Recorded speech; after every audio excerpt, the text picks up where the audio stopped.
It's a good thing to have a paid-for house.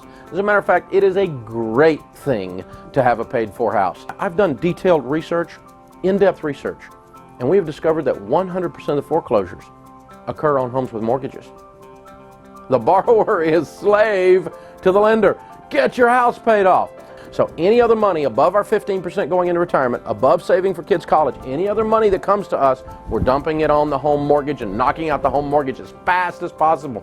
Can you imagine how wealthy you would become and how fast you would become wealthy if you had no home mortgage? Oh, I gotta tell you, it's awesome. As soon as you pay off your mortgage, take off your shoes, walk through the backyard, the grass feels different under your feet.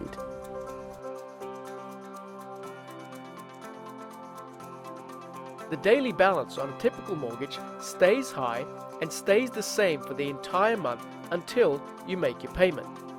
And a large chunk of your mortgage payment goes toward paying the interest on that loan, and only a very small portion goes toward reducing the loan balance itself.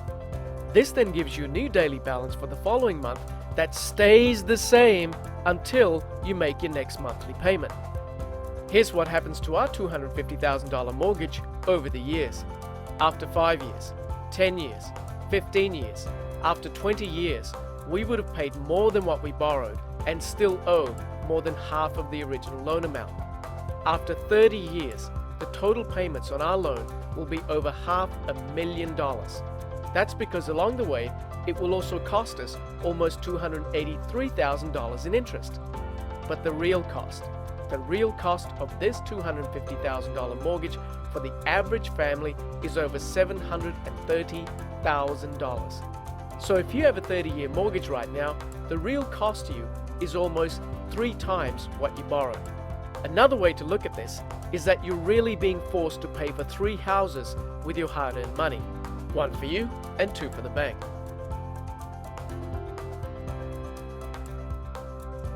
Now what happens is, right now, all banks front load. That's exactly how the bank makes their money. And if they tell you anything different, they're lying. So what happens is when you, let's just say for example, you took out a mortgage and it was for $100,000. $100,000 will equate, if you pay them exactly what as promised, you will pay them $300,000 for that loan. That's how they make their money. So in other words, you give the bank $200,000 of free money.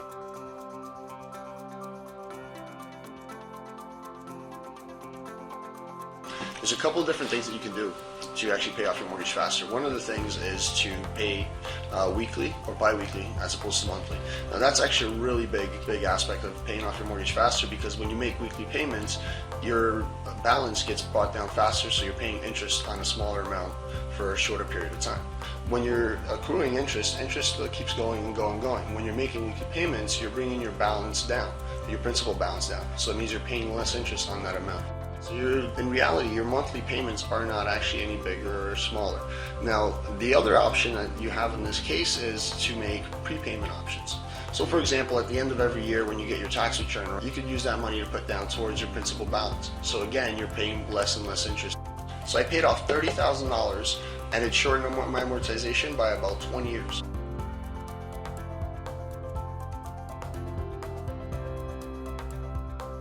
Once you have a home that you know you're going to stay in for the rest of your life, it is your #1 priority, in my opinion, to pay off the mortgage. Let's say your monthly payment is $1,200, like we said. If you just send in an extra $100 a month, take whatever your mortgage payment is, divide it by 12.